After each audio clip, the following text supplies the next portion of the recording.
Bon, pour faire facile, et surtout pour parler français facile, je dirais que le meeting est autorisé. Mais vous le savez, bien entendu que Ngobila n'a aucun pouvoir pour interdire un meeting ou pour l'autoriser. Et conformément à l'article 26 de la Constitution, nous lui avions saisi. Il a répondu, cette fois-ci au moins il s'est conforme à la Constitution. Et il s'est à saluer. Quand un Congolais qui s'était distingué dans la violation systématique de la Constitution décide enfin de se conformer à la Constitution, on ne peut que saluer. Et donc le meeting est confirmé pour ce samedi 9 septembre au terrain mythique, historique de Sainte-Thérèse à la Tchangou. Nous appelons les Congolaises et Congolais à venir massivement parce que nous allons signer un pacte avec le peuple. Donc on met l'ambondo à mi-balé. Parce que le premier mbondo c'était le 29 septembre 2018, là où le peuple avait chanté « Beau trahir, bissoté, nous souffrons, nous voulons un changement ». Je me rappelle que M. Chilombo avait dit « Tomeli mbondo » où il y a trahir le peuple, malheureusement, il est revenu sur ses propos, il est parti chercher Kabila Kingakat, ils ont signé un pacte dans les dos du peuple. Cette fois-ci, nous disons, en perspective de 2023, nous devons signer un nouveau pacte avec le peuple, un engagement solennel pour dire en 2023, il n'y aura plus de trahison. Et pour ce faire, nous voulons que la CNI soit libre, soit indépendante. Nous voulons que tous les politiciens sortent de la CNI. Nous ne voulons plus de délégués des partis politiques. Restons ça à la société civile. Que l'IDPS et l'Union Sacrée se préparent. Fayoulou, Lamouka se prépare. Kabila et son FCC se préparent. Que le peuple soit au centre. Et que la volonté qui sera exprimée en 2023 soit respectée. Que cette volonté soit exprimée pour Félix, pour Fayoulou, ou pour Chadar, ou je ne sais pas qui. Que cette volonté soit respectée. C'est la seule chose que nous voulons dire dans ces meetings. Surtout dire à tout le monde et mettre tout le monde en garde. Il n'y aura pas de glissement. Nous n'accepterons pas de glissement. Oh, pendant 6 mois encore, et Prince Peng devienne ministre, pas question. Nous préférons rester pauvres, mais dignes, que d'aller dans ce pouvoir ici de la faute, de la manger. Nous voulons que, au mois d'octobre 2023, que les Congolais aillent voter les nouveaux présidents, les nouveaux députés en âme et conscience. Voilà ce que nous voulons. Donc c'est ce que nous allons dire dans ces meetings-là. Merci beaucoup. Bandeko balandi, toujours dans le biso, on peut information au besoin pour ça et surtout dans la terre politique au besoin Luka Makasi. La terre on lelo, tokutani na président ya ADD Congo, mon mboka Prince Pengi azali au cadre la plateforme la Muka, mon mboka mbote na yo. Mbote ndo. Voilà, tolandaki hôtel de ville cette fois-ci accordé bino, azu hâte, il y a des membres na bino ya meeting à terrain Sainte-Thérèse, réaction à bino animés. Et la joie règne déjà à côté de la Muka. La Muka et le but est biso toali bana ya mboka toali ba légaliste to koluka ko sala coup d'état te ko te muta koluka ko sala coup d'état akomaka te soki to komaka na ville c'est parce que to yebete attaque to boyi mais c'est sur le mona bato na po te balonga ki maponomité baye na ndenge ya kimoyibi na pouvoir mais constitution to ko tosa yango to komela ki Ngobila ete toali na marche na meeting na biso le 9 samedi oyo poso toyali na Thérèse Sainte-Thérèse pe le 16 toyali na marche ya kafu kafu Ngobila ayanoli biso alobi a ye amoni mokanda na biso pe asepeli na mokanda na biso asengi na biso be tolata ba masque tolobi na ye bravo po ete mbalo elekaki aviolaki constitution apekisaki marche atindi ba policier ba beti ba zokisi ba beti ba journaliste ba cassé ba caméra ba beti ba mama gaz lacrymogène le mbala oyo Ngobila tango to komele to lobi sala attention sala ngele pambate to komona lokola IDPS ya ko pousser yo okenda na CPI potango ke indela Ngobila tango ba enquête ko sala ma IDPS ko sundola e to lobi tango ko sala mboka bazaka pona IDPS te bazaka pona la Muka te bazaka pona FCC te bazala kande pona intérieur ba congolais banso Ngobila yoki alobia nazaki na libunga sikawa conformément à l'article 26, Natiki Moussala, peuple attamble dans la constitution de lobby. Donc il faut qu'encourager les Congolais qui ont eu conscience de ça, la constitution et lobby. Alors, la Muka a commis, va rejeter, bien qu'ils aient qui doit d'abord la constitution, mais cette fois-ci, accordé, on peut dire que c'est une forme et l'état de droit, c'est que état de droit ngo ezali po meeting et salami mais même sous Kabila to bando sa ba meeting non non non to bando sa pe ba meeting mususu tango Kabila pe bazui acte donc ce n'est pas synonyme état de droit existe à na mboko yo soko lingo yeba vraiment que to un état de voyous kende na ba parquet ke na ba souci ya na cité okomona kaka ba bolande ba ko perdre ba procès kaka bato ya mbongo nde ba ko gagner ba procès l'état de droit ya ka bongo te état de droit aux amukuso za muindo mulai pembe ndundu baba nani tout ça mvando to mongamba soko za ina raison justice ko pesa raison soko ina tort justice ko pesa tort mais awa soko ke ina cité kende ko yana gombe te même na gombe ya ba ko corrompre bazuzi bato ya mbongo bamvando mbende bakolonga ba procès pona koloba ete justice ya solo ezaka na base o caméra kei na prison état de droit te wana ezali arrangement donc état de droit réalité to kobunda ndipo état de droit ya na maponomi ya 2023. Alors merci beaucoup. Tolanda qui communique au hôtel de ville basengi pour un respect et un geste barrière.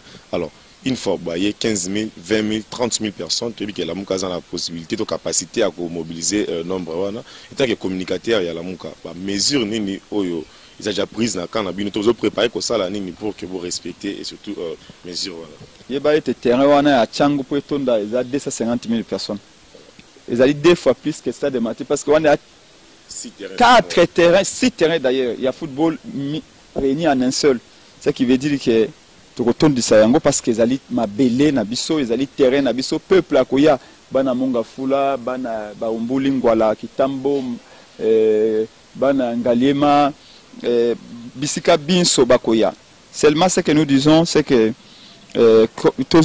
tozeli ngobilate pona topesa modo de ya respect à geste barrière tosi tolobaki yango na ba manifestation na biso nyonso depuis corona ezali tolobaka toujours na ba membre na biso bolata masque puis bakolata yango il n'y a aucun problème de ce côté là. Merci beaucoup. Vous allez politique to beta masolo politique na moi actualité ça ko régner na ngonga mukito tikali nango 72 heures expiré, il y a toujours pas de consensus, pas de compromis la carte il y a chef la confession religieuse réaction mes alignées est-ce que déjà portes ou est ouverte vers glissement bino bozo combattre? Non. Portes ouverte parce que le véritable blocage à la CENI a un nom. Ils allaient M. Félix Tshilombo. Félix m'a bloqué Banganga Nzambe. Félix m'a bloqué le processus de réforme. Parce qu'à l'India, ça la makambo Kabila Salaki. Nani wa kokaki kondima ete après kokenda ya Kabila, ba Congolais ba diviser na makambo ta CENI. Nani? Banganga Nzambe, l'église de Kabwani pour la CENI. Ba politiciens ba Kabwani pour la CENI. Même bango moko na union sacrée kuna. Katumbi, Félix, Bemba, Kabani pour la CENI. Peuple, Yemoko, Congolais, Kabani pour la CENI. Est-ce que vous trouvez ça normal? Biso la Mouka, tu bandu koluka ba réforme depuis 2019. To sali, to tie mayele na biso na papier tobi, oya biso population yango, oya bino wapi yango to discuter. Ote, to kendeka kana parlement. To bi parlement yewana ya ba mibi. To kenda kuna ko sala nini? Tango tozalaka na Etienne Tshisekedi wa Mulumba pe à son âme. Kabila alingaki to sala dialogue na parlement na ye. Toloba na été parlement no et c'est si la valeur. Eza suna ya parlement te ya ba mibi. Yango dokendaka na senko no. Biso na muka tolobi to ko lukate biso la muka nde to chaba konzina seni. Tolobi yo Félix ko tinda ba to na seni te. Biso to tinda te Kabila tinda te. Seni est la neutre. Comme ça le meilleur gagne. Tolobi to dépolitiser yango. Tolobi une semaine ça suffit. Batu bako lobo et que na glissement den une semaine à pamba. Tango bako leksa na mboso. Za tango à pamba. Parce que Félix c'est pour na ye lokola ça échoué yoka na est kuna mikolonyo sobe milelo. To comité na plus de 780 Congolais tués na état de piège na. Et sur le plan social tala ba Congolais bilongobe kanda na barre de bis pour loka koliaalité otiki ba na ndako loka malongate. Okena monsa ba ko fodo 80 000 francs. Misala bona pesa na Congolais. Chijengo. 0. Sikawa mboke kamba mabe. Obe publicité. Tokangi bato na mbongo. Tokangi bato ba miibi. C'est bon bokangi ba miibi. Mais siko faranga ngo ba yibaki. Ezongi na kesa l'état. Eloko ezongi 0. Donc ils ont des arrangements moko boye asa publicité état de droit na ye bino boyiba to kotinda ba alengeti ya ko sala enquête et bima comme ça ba le bomoni banquette za ko sala mama ye bopa banda ko dénoncer non que 15 milliards za ko bunga chaque année et Luzolo Bambi peut en Kabila dénoncer capé il ne suffit pas de dénoncer et là ba congolais ba linginde mbongo ba yibi ezonga na kese mais lo ke zonga kate tito ko sisa mandaka na ba donc régime o za ko détenir ka lolingi mona régime Kabila biso to lingi to abréger souffrance à peuple en lobi ba élection il n'y aura pas de glissement so glissement salami Félix akozalate il n'y aura pas de glissement mais tant ils des confessions religieuses aucune Félix c'est ça qu'il veut c'est glissement salama pour yatikala. Comment voulez-vous dans le contexte où Félix a gagné l'élection? Et c'est impossible. Déjà, par Congolais, Balimbi, c'était le a trahi le Bango. Dans Kabila. Il a échoué socialement, politiquement et sécuritairement, a échoué. Yeb Sangaï, Bilan n'a qu'à le peuple, pour peuple appeler sa chance. Appeler sa chance. Et ça t'est. Ce qui peut pas, pour nous qui étaient en 2018, c'est avec raison. Ce n'est pas en 2023 qu'on a changé. Dire que le glissement sans M. Sekedi Ouazalibo, président élu, et les acteurs qui ont de la Constitution, et puis que le président élu reste en fonction, c'est une installation de nouveau président. Ceux qui ont béni le glissement, plutôt ceux qui ont préparé le glissement, ne peuvent pas bénir. Tu veux pas Kabila, non? Transition sans Kabila. S'il y a glissement, il n'y aura pas de Kabila. Ben, s'il y a glissement, il n'y aura pas de Félix. Parce que c'est lui qui a provoqué le glissement. Toi, tu as provoqué encore. On a bêché le lobby. Le lobby président de la République, le lobby Falanga et Alibo Bocha Kadima. Tu as sans Falanga. Le lobby, ceux qui ont Falanga, beaucoup de problèmes, des menaces. Ce qui est commis en Dengoana. C'est exactement ce que Kabila Bandaï Kosala. Bon, en quoi Félix est différent de Kabila? Félix a dit que Moutouaye ne longia même quand ça a l'incoï. Aye ne longia papa na etienne sira mulumba kasaza na nzoto na pena molimo na makansa zali Kabila to kondimelo ko yoana te. Voilà, merci beaucoup. Nous espérons que tu recommences dans l'étape pour un glissement puisque tu as toujours c'était le respect à délai constitutionnel. Alors tu chité dans dossier RAM pour une nouvelle fois les ministres à Royal TV Lelo à comité jaté reporté. Alors faute d'argument ou faute d'agenda ou comment ça l'analyse? Mais elo ko nous a causé la makambara. Dégâts de dossier à 100 jours. Non, na boloko. Batumisa tumine bakena na boloko fait ça jour de nasa dimisi bango.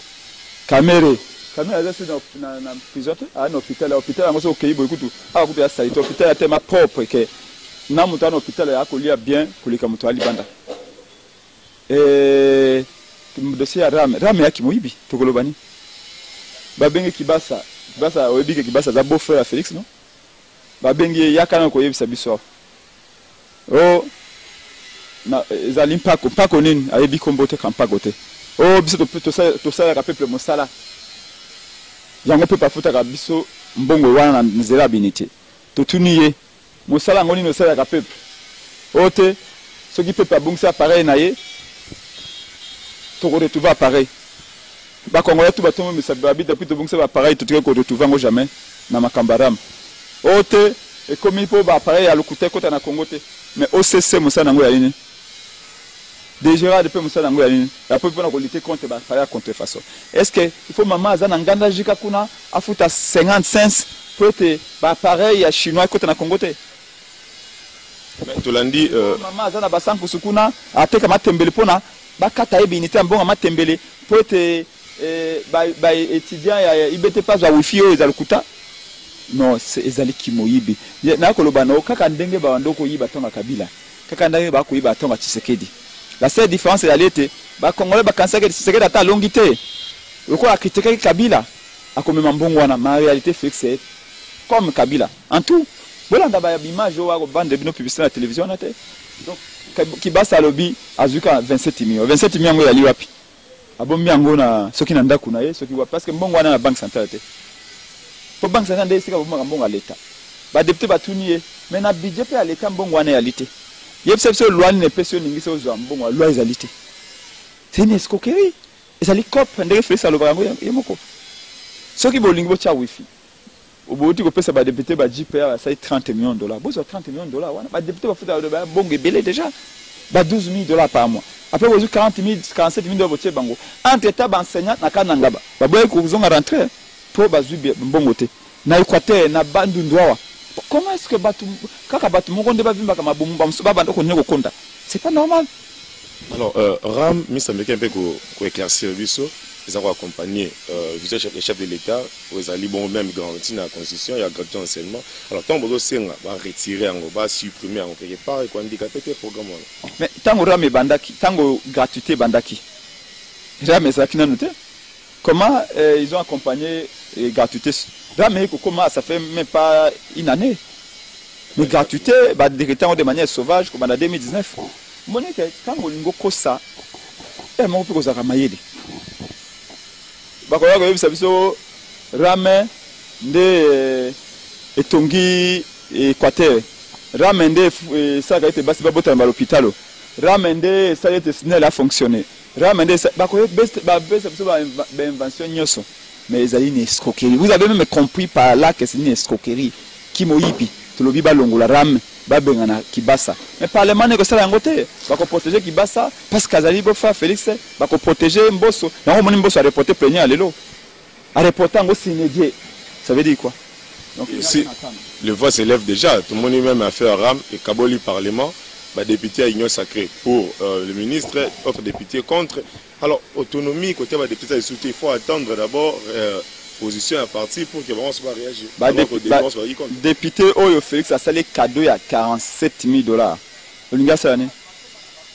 Ngo biso la muka to boyi ba jipe wana. Félix eza moyibi. Ba dos ndombasi ba madame na biso to wa député tobi ba jipe wana boteka yango bo futa ba enseignant. On a dit que tu ba jipe wana te. Aucun député ya na biso oyo ya ko toucher jipe wana. Tobi bateka jipe wana bafuta ba enseignant, bateka jipe wana bafuta ba médecin, tokoza ba jipe wana te, aba jipe moyibi. Félix a dit $30 millions pour faire sa cadeau à $30 millions. Les ambons na caisse à l'état, ils ont bon moyibi, tokoza yango te. En question na yo, moi mboka pas se penga na soso. Dio bebo tondi pe na pesi mbote na bayebanso na dibiso, na mikomiko ya to koba po ete tango wana nzoto za mama kasi rendez-vous ezali obe samedi oyo na Sainte-Thérèse, ba Congolais baya bisika nyonso.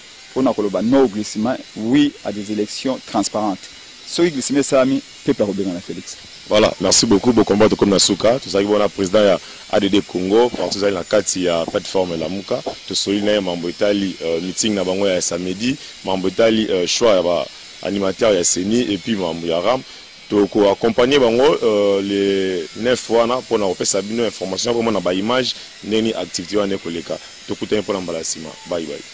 Monsieur le journaliste. Encore un rendez-vous manqué aujourd'hui. La réplique du ministre de Potemkin Kibasa ne sera plus au rendez-vous. Un rapport total. Quelle est votre analyse par rapport à la taxe RAM? Monsieur le journaliste, nous l'avions si bien dit que l'aventure qui se passe au niveau de l'Assemblée nationale a été déjà déclarée pour nous qui incarnons la lutte de Tiens Tshisekedi Mulumba comme une escroquerie d'État. Nous l'avions souligné encore que ce qui se passe là, M. Mbosso est en train de boutiquer une sorte d'aventure pour pouvoir continuer à paupériser l'homme congolais qui vit déjà en deçà de $1 par jour. Vous l'aviez si bien dit, aujourd'hui on nous dit quoi? On nous dit qu'il y a déjà des tractations nocturnes qui se font pour que M. Kibasa ne vienne pas répondre. Donc, c'est pour dire au peuple congolais qui attend à ce que cette taxe soit écartée. Donc, il y a une aventure qui se prépare pour que on continue à nous sucer systématiquement et méthodiquement notre argent. Le ministre a peur et le ministre a peur d'être mis de côté parce qu'il y a déjà une motion de censure qui est en train de se boutiquer contre lui. Alors, on doit faire en sorte qu'il soit mis de côté. Mais déjà, nous entendons des négociations nocturnes qui se font entre les députés, semble-t-il, de l'Union sacrée et les membres de l'Union sacrée en général, pour qu'on cherche comment maquiller cette aventure. C'est ainsi que nous en appelons à la conscience, surtout des peuples, des élus du peuple, ceux qui pensent qu'ils sont là pour défendre le peuple. Maintenez toujours la cape parce que là, nous tendons vers un problème qui fera en sorte que nous puissions toujours être sucés. Alors, nous disons ceci. Si jamais la taxe RAM ne sera enlevée, si Si cette taxe n'est pas mise de côté, nous allons mobiliser le peuple pour dire non à cette escroquerie d'État. Nous ferons en sorte que cette taxe soit mise de côté. Parce que nous devons savoir, monsieur le journaliste, cet argent qu'on collectionne aux abonnés va où? Et qui gère cet argent? Cette personne a été nommée par qui? Et il est là sous la responsabilité de qui? Toutes ces questions, nous devons le connaître. Au cas contraire, nous mobiliserons notre peuple pour dire non à cette escroquerie d'État. Merci, monsieur le journaliste. Le journaliste Ngobila n'a pas qualité d'autoriser une marche. Nous ne pouvons que être, nous sommes toujours satisfaits. Mais ce n'est pas Ngobila qui nous a satisfaits parce que c'est un droit. Ce n'est pas une faveur que Ngobila nous a offerte. C'est un droit qui est reconnu par l'article 26 de la Constitution. Donc Ngobila n'a fait qu'appliquer l'article 26 de la Constitution. Nous sommes satisfaits de ce point-là. Mais deuxièmement, nous allons nous dire quoi? Le meeting populaire de la Mouka est bel et bien maintenu le 9. Le 9 de ce mois, c'est-à-dire que le samedi prochain, nous sommes là avec le commandant du peuple, avec l'homme du moment, Martin Fayulu Madidi, qui sera là avec le coordonnateur Adolphe Moussoutou pour éclairer la lanterne. Il y a beaucoup de choses qui se disent autour de la CENI, autour de la taxe RAM, autour des enjeux politiques de l'heure. Et ils seront là pour fixer l'opinion. Ils seront là pour dire aux gens que les glissements déjà pointent à l'horizon. Et il y a des mesures draconiennes à prendre pour pouvoir barrer la route aux imposteurs. C'est ainsi qu'ils nous ont conviés tous, les Quinois, les Quinoises, les Congolais en général, d'être là le 9 septembre pour pouvoir écouter ce que le présidium de la Mouka va nous donner. Donc tous au terrain Sainte-Thérèse d'Engili. Merci, monsieur le journaliste.